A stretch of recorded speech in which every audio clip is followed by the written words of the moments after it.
Shalom Bapak Ibu Saudara. Renungan kita pagi hari ini adalah mengenai berkat Abraham, Ishak, Yakub bagi kita yang percaya saat ini ya. Nah, mari kita melihat dulu berkat Abraham ya. Memang kepada Abraham diberikan berkat ya, olehmu dan keturunanmu semua kaum di muka bumi akan mendapat berkat.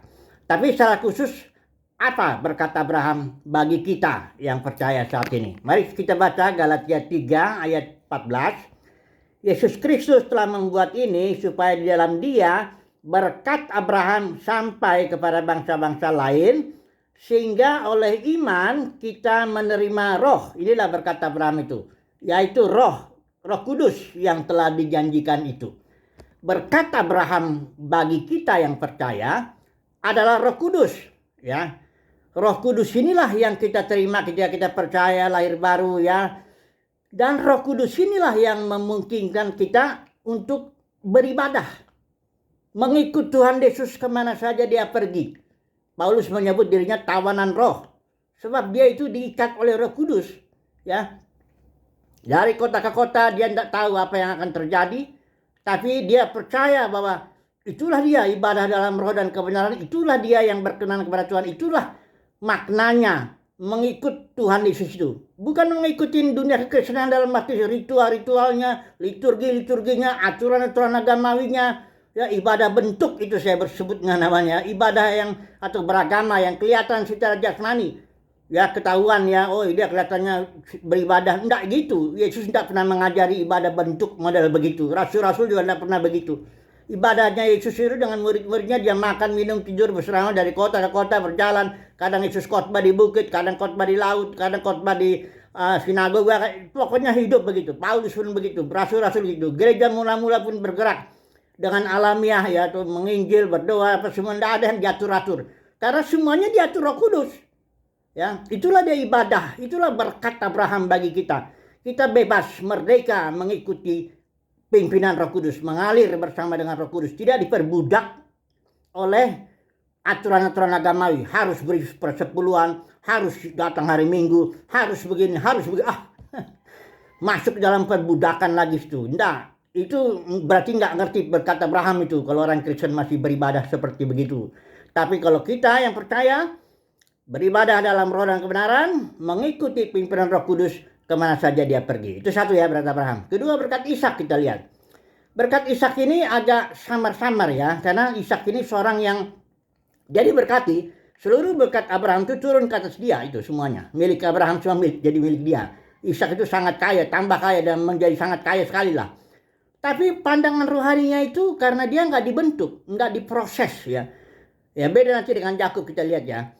Kalau Ishak ini kurang dibentuk sehingga dia kayak anak mami gitu loh ya.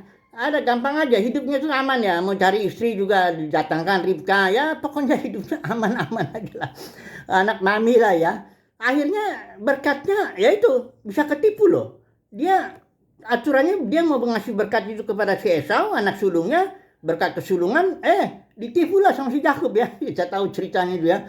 Karena dia bingung gitu ya, apanya ya. Udah gitu begitu Esau berteriak-teriak, apa hanya satu berkat itu Bapak? Enggak ada lagi berkat yang lain untuk aku? Enggak ada, bagaimana? Berkat sudah diambil sama Yakub. Bayangin punya anak dua, berkat cuma satu. Itu karena Ishak hidupnya aman, tidak dibentuk, tidak diproses. Nah saya beri contoh dulu ya. Ini ada nubuat ini Yeremia. Dari Yeremia 48 ayat 11. Katakan begini, Moab hidup aman dari sejak masa mudanya. Dia hidup tenang seperti anggur di atas endapannya. Tidak dituangkan dari tempayan yang satu ke tempayan yang lain. Tidak pernah masuk ke dalam pembuangan. Sebab itu perhatikan ini, rasanya tetap padanya dan baunya tidak berubah. Jadi begini saudaraku, orang pada zaman dulu ketika kalau membuat anggur itu, dia taruh di wadah ya, tempayan atau apa namanya ya. Ditaruhlah anggur itu, dibiarkan dulu anggur itu mengendap. Karena endapan ini nanti harus dibuang, nanti sudah didiamin, baru dipindahinlah ke tempayan lain. Tapi endapannya dibuang, dibiarkan lagi di tempayan itu. Terus nanti mengendap lagi dia berapa lama, dibuang lagi, dituang lagi anggur itu ke tempayan yang lain. Tapi dibuang endapannya. Terus begitu, berulang-ulang itu. Kalau anggur itu bisa berteriak, dia merasa aduh Saya udah aman ini di sini, tempayan ini kok dipindahin lagi begitu ya. Hidup jadi kacau, jadi nggak aman begitu ya. Tapi justru itulah yang membuat cita rasanya jadi berubah. Jadi anggur yang mantap, enak. Beda dengan Moab ini. Moab ini dia diam di anggur di tempayan itu. Tetap memang aman hidupnya. Tapi ampasnya karena tetap di bawah ya rasanya ya begitu aja. Kayak begitulah Ishak itu saya memberi contohnya. Kurang dibentuk ya. Hidupnya itu terlalu aman. Apapun dapat aja, anak mami lah istilahnya begitu ya. Jadi pandangan rohaninya kurang tajam. Berkatnya pun juga cuma satu, punya anak dua. Saudara bedakan dengan Yakub. Yakub ini saudara lihat nanti berkatnya itu ya. Ini Yakub hidupnya babak belur lah kalau saya bilang itu. Dia hajar Tuhan, dibentuk Tuhan, beda sekali ya. Dia sangat mencintai Rahel ya, enggak taunya ketipu ya. Didapetin si Lea ya. Atau Rahel anak yang istri yang dicintainya akhirnya malah mati ya. Mati duluan ya. Kemudian dia dikerjain sama Laban tuh, dihajar tuh berapa, ditipu-tipu lah dia itu selama 20 tahun dia tinggal di si Laban. Kemudian dia punya anak Yusuf yang paling dia sayang karena dia lahir dari Rahel itu. Nggak taunya Yusuf ini lari ya dia, walaupun dia ditipu ya. Tapi hidupnya itu dihajar ya. Sangat, kalau kita lihat kehidupan Yakub itu kehidupan yang dihajar, dibentuk, diproses ya, didisiplin ya oleh Tuhan ya. Tetapi akibatnya saudara lihat di akhir hidupnya ketika dia memberikan berkat, wah luar biasa. Berkat pandangan rohaninya, pandangan matanya udah rabun. Waktu dia Manasye dengan Efraim itu, Yusuf kan punya anak dua itu, dihadapkan itu si Manasye ditaruh, karena ini Manasye anak yang sulung ya, harusnya dapat di sebelah kanan tangan Yakub itu kalau menurut Yusuf itu memang betul bagus begitu ya, Manasye di sebelah kanan, Efraim di sebelah kiri. Tapi tangan Yakub karena dia disilangkan begini sehingga Efraim lah tangan kanan si Yakub di kepala Efraim ya. Terus Yusuf bilang, oh ini nggak bagus Pak. Enggak, Yakub bilang aku tahu.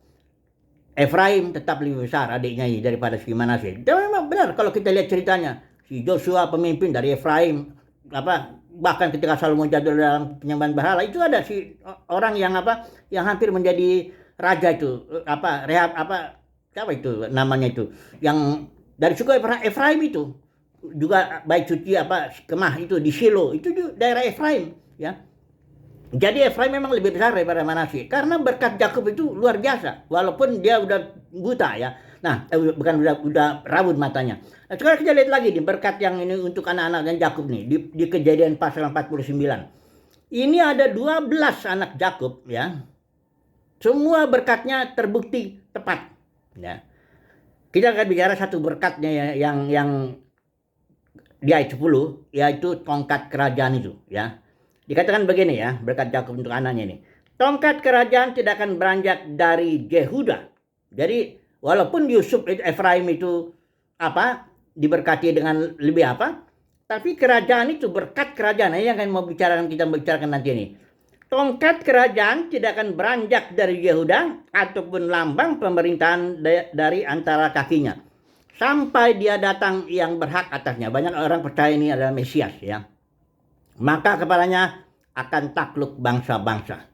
Nah, sudah lihat ya, dalam sejarah Israel itu hampir itu kerajaan itu sebenarnya karena Yosua yang mimpin itu Israel masuk ke tanah perjanjian, kemah suci ada di Shilo. Tapi dalam zaman Imam Eli akhirnya ganti, berubah jadi ke suku Yehuda, jadi Daud di situ. Akhirnya Mesias lahir dari suku Yehuda. Tepat sekali prediksi daripada nubuat daripada Yakub itu ya, tidak meleset. Inilah dia. Di sini dikatakan berkat tongkat kerajaan itu yang diberikan oleh Yakub kepada suku Yehuda. Dan Yesus kita tahu dari suku Yehuda. Nah, ini yang saya bicara sekarang berkat kerajaan ini ya. Dan banyak orang Kristen tidak bicara berkat kerajaan karena yang dibicarakan orang Kristen umumnya tuh berkat-berkat jasmani ya, berkat-berkat rohani yang enggak jelas juga dia apa maksudnya. Berkat kerajaan Bapak Ibu Saudara, ini luar biasa.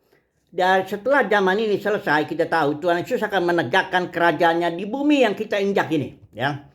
Waktu itu Pilatus tanya kan sama Tuhan Yesus, ya, apakah engkau raja? Oh ya itu ya, karena itulah aku datang. Jadi aku raja dan aku akan datang ke sini. Itu sebabnya aku datang ke sini karena aku raja untuk menegakkan kerajaanku di sini. Tapi kerajaanku, kata Yesus bilang, bukan dari dunia ini. ya.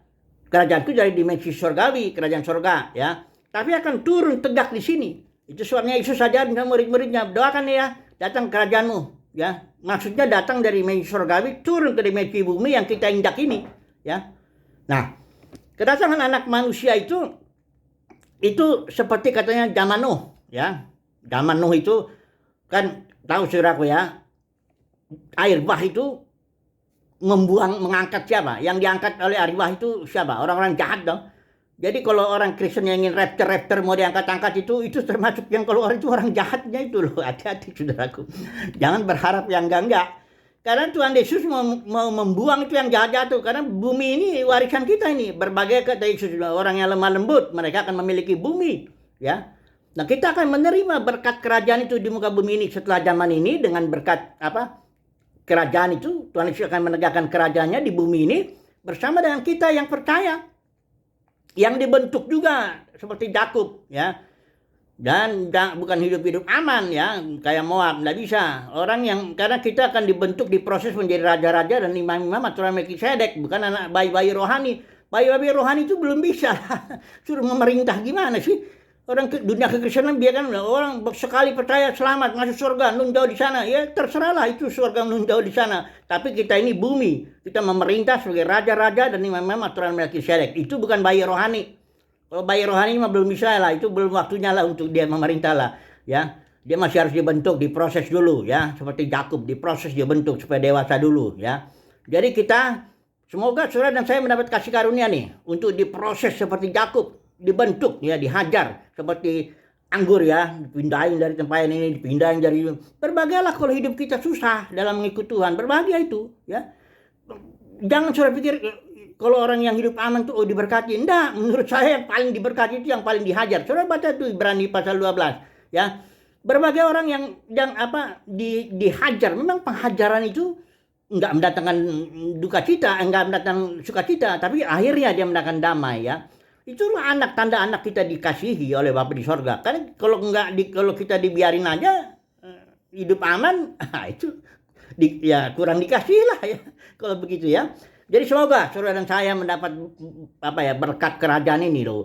Berkat untuk dibentuk seperti Yakub juga, dihajar juga, diproses gitu sedemikian sehingga kita menjadi raja-raja dan imam aturan Melkisedek untuk ketika Tuhan Yesus datang, kita akan bersama dengan Tuhan Yesus dengan tubuh kemuliaan memerintah di muka bumi ini, ya, untuk membawa bumi ini bergerak menuju bumi baru dan langit yang baru. Semoga ya saudara dan saya mendapat kasih karunia untuk itu. Haleluya, amin.